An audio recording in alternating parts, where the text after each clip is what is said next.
Hi there, this is Afro Perspectives. The Mozambican elections, Venancio Mondlane, the opposition candidate, is leading the Mozambican election. So far, he has won 8 provinces out of the 11 provinces that are being contested. The other 3 have been won by the candidate for the ruling Frelimo party, that is Daniel Chapo. Let me show you and let me see if I can get you the breakdown of the results province by province, and then you can see for yourself the scale and the margin of Venancio Mondlane's win.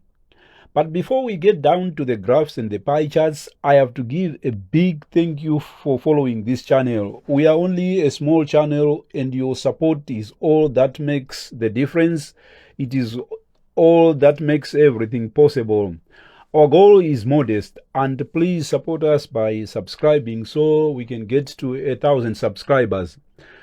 And the best way to show your support is by smashing that like button, and please don't forget to click that bell so you get notified once we have uploaded new content.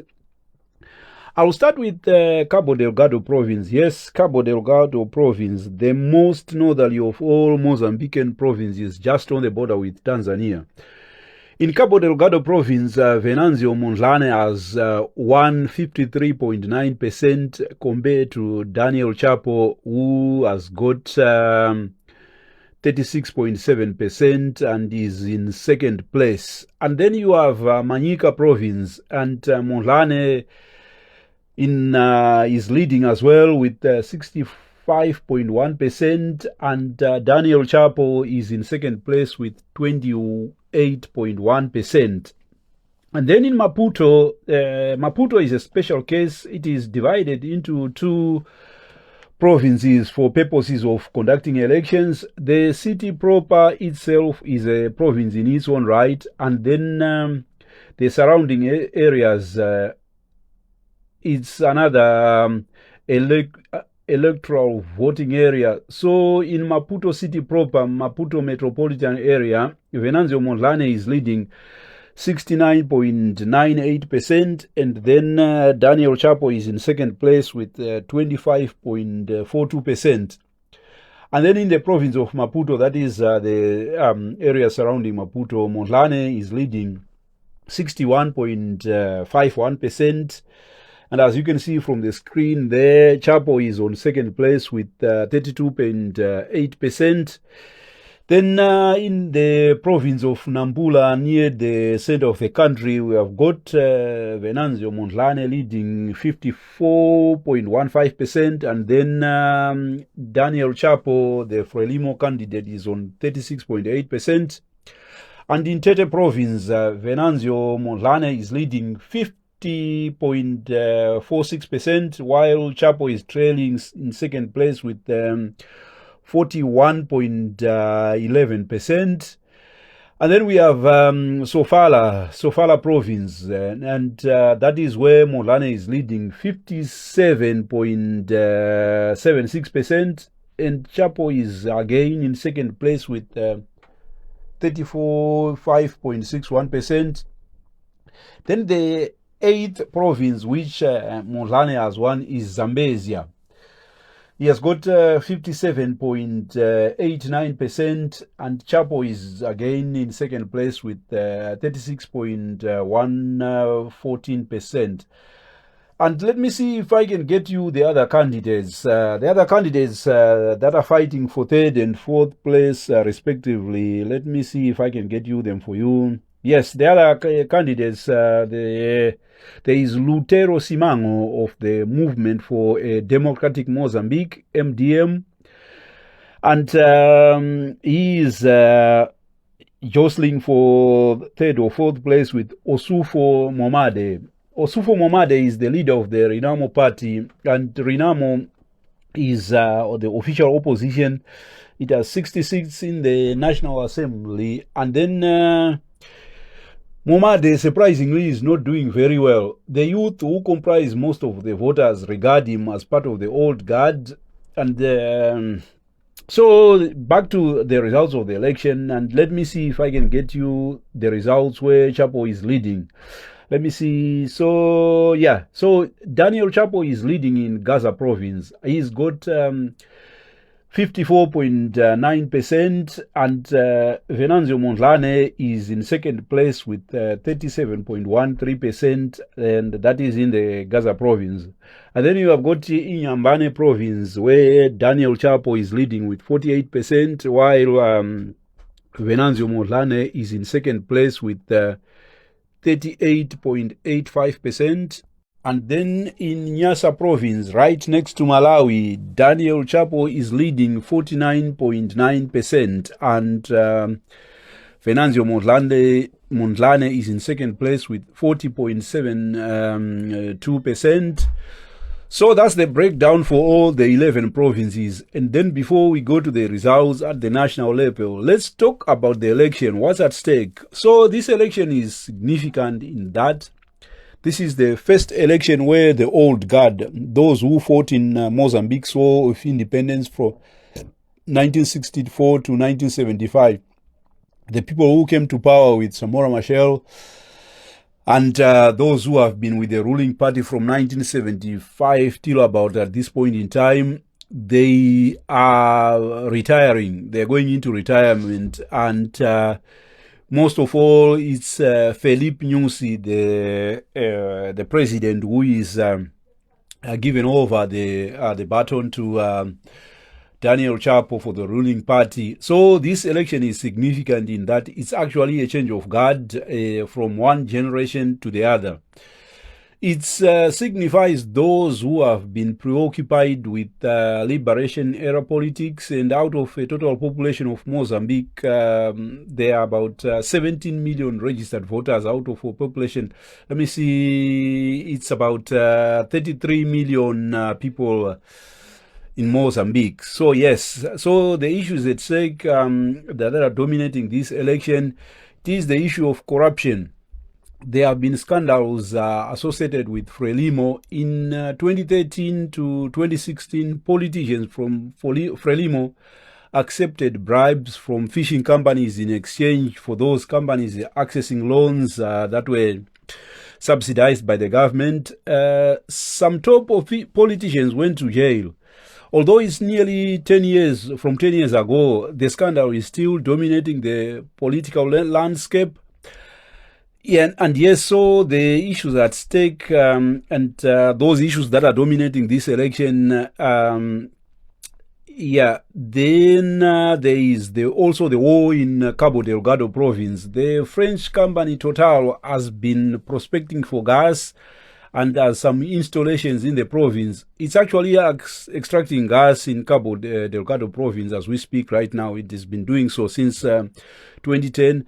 And then there are the Islamic militants, ISIS, who are fighting to disrupt the production because of some grievances they have actually put out online, saying they proceeds from the extraction of gas are not shared properly, that sort of thing. But there is more to it than what I can tell you right now.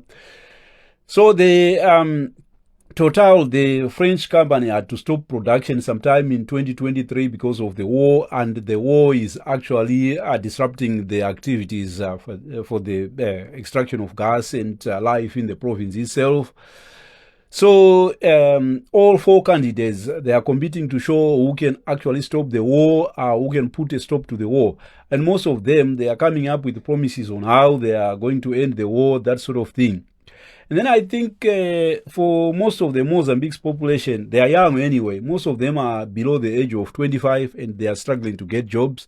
So jobs are important in this election. And Venancio Mondlane has actually been promising that he will fix the economy. And he is popular with the young, and he represents hope for them. And then there are things like education and health, like in any election anyway. So that's the issues for the election. And then there are things like sort of climate change and the increasing frequency of droughts. There is the drought that is currently affecting all of Southern Africa. So that's a big issue for this election. And the two main contestants, like I've said, it's Venancio Mondlane, who is 50 years old, is running as an independent, very charismatic, and is also popular with the young. He's nicknamed VM7 amongst the youth, and the youth are actually pinning their hopes on Venancio Mondlane because he is an independent. He is not tainted by the corruption that's associated with Frelimo. He's not part of the old guard. Although he has been a member of parliament for Renamo, the official opposition movement, he fell out with Osufo Momade, the Renamo leader, and he ended up leaving the party, and so now he's running as an independent. Then we have got Daniel Chapo, who is 47 years old, born after independence. He only joined politics in 2011. He taught constitutional law at which university? Let me see, Maputo Pedagogical University. And then he's been governor of Inyambane province until about like 2016. And he was only elected to take over the leadership of Frelimo from Felipe Nyusi in May of this year. Felipe Nyusi, as we all know, is the outgoing president. He is 65 and he can't run for another term.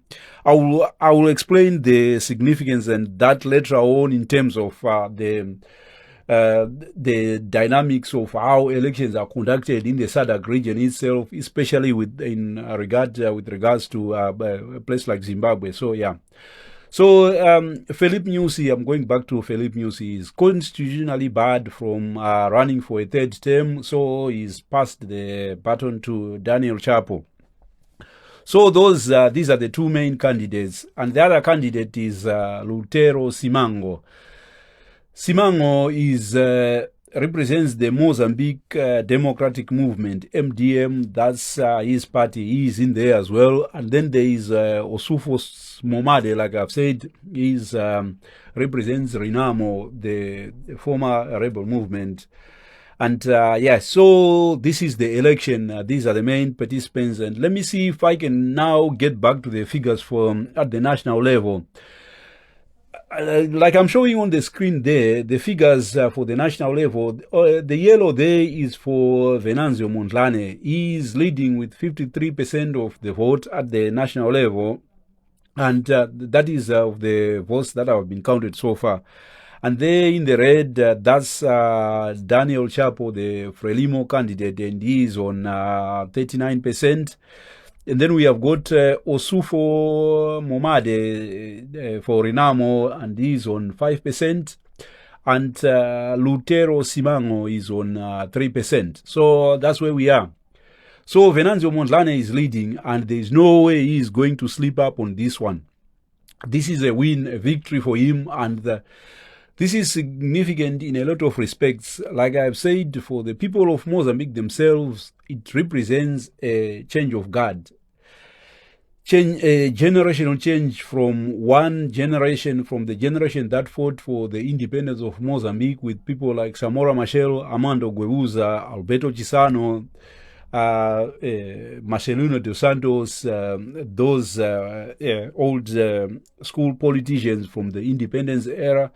They're passing the baton now to a new generation represented by Daniel Chapo and the new crop of politicians in Frelimo.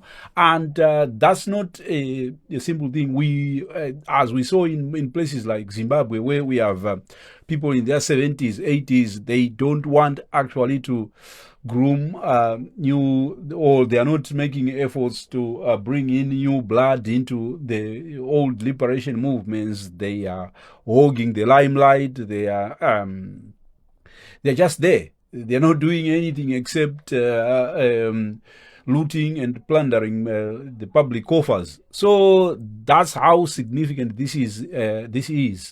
It's a seismic change. And then for the region itself, especially for places like Zimbabwe, like I've just said, where the where elections, the government rigs elections and then pretends that it has the right to form a government through cheating and sabotaging the official opposition. This is significant. We have a former liberation movement, Frelimo, giving space to the opposition and other independent candidates to contest election. And I focus on Zimbabwe because Zimbabwe is the prodigal son to the whole of Southern Africa, the only an outpost of tyranny and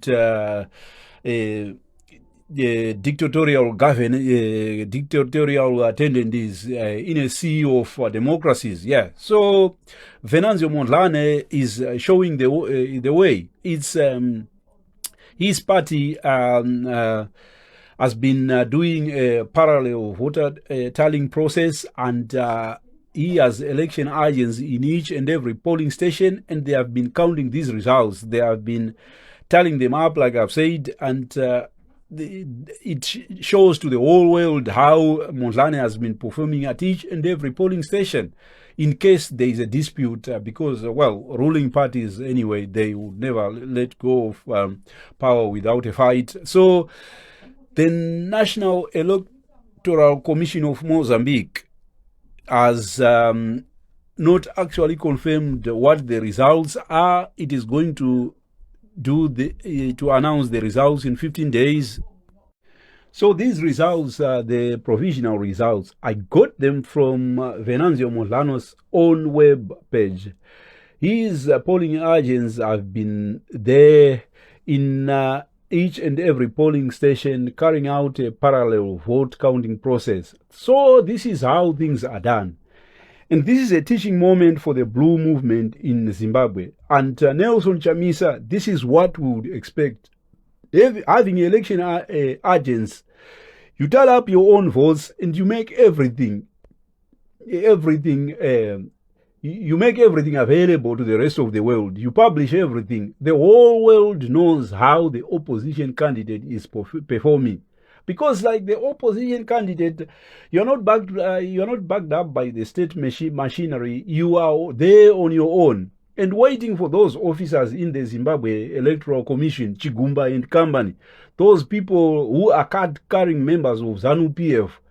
They are not going to compute the results to show an opposition win. We have been there before. We know what they are going to do in the future. So it makes a lot of sense for the opposition, the blue movement, Nelson Chamisa and company, to send your own elected observers to Mozambique. An election in a neighboring country is a moment for you to gather strategies, to get to know how others are doing things, The opposition, we know very well. They win elections in Zimbabwe. The blue movement, they are actually to stand for themselves. They have actually to use their own resources. If we have the opposition, like what Venancio Mondlane has done here, 53% of the votes, and he is cruising to an easy victory. And he is running away with the election. He is winning. This is how it's done. That's what we would expect. You cannot actually wait for people to give you the victory. You have to actually to show the whole world this is what's happening. So what are we now waiting for? What we are now waiting for is to see what the National Electoral Commission of Mozambique, what they will come up with in terms of the official vote count. But the evidence is there for the whole world to see that Venancio Mondlane has won the election in Mozambique. So besides the opposition in Zimbabwe learning one or two things from Venancio Mondlane, the ruling ZANU-PF party in Zimbabwe can see what other liberation movements are basically letting go of the levers of power. It's not that we are not talking about Emerson Mnangagwa here and Constantino Chiwenga. We are talking about the card-carrying members, because the problem we are having is we have gullible people who are campaigning for Emerson Mnangagwa to stay for a third term, that sort of thing. That has to stop. And take Felipe Nyusi. His 2 terms are up and he is vacating the seat of power. That should mean something for those who are advising Emerson Mnangagwa to stay beyond 2028 after his term has expired. There is time to call it quits in politics. There is time to retire. There is time to actually be an ordinary citizen. And people like Felipe Nyusi in Mozambique, they're showing us how it's done. And even it's not even Felipe Nyusi who is like, Mozambique has how many former presidents? They have got Alberto Chisano, they have Armando Guebuza, and in Zimbabwe, we don't have that sort of luxury because of the sort of crooked politics we have in place. Yes, and so that's the election in Mozambique, and well, there are issues as well. It's not a perfect scenario like I'm trying to say. It's just that I'm drawing some parallels here for at least people to get an idea of where we need to be, where we need to go. And there are things like the issues with ghost voters in the Mozambican election. They are saying in places like Maputo province, the provinces surrounding Maputo, Gaza, Inyambane, they were saying there are voters who are registered. Some of them are ghost voters. They don't exist, that sort of thing. But I don't see this changing the outcome of the election. And yes, Venancio Mondlane is winning, and this is an election that has thrown up some interesting results. So what we're just waiting for is the national, like I've said, the National Electoral Commission of Mozambique to confirm the official, sort of make it official. And they are saying these results are it's 15 days from now, 2 weeks. That's what is needed, and a Mozambican electoral law. And once that has been concluded, their final results are going to be announced. So thank you so much for tuning in, and please don't forget to subscribe. Tatenda Siyabonga. Bye. God bless you all.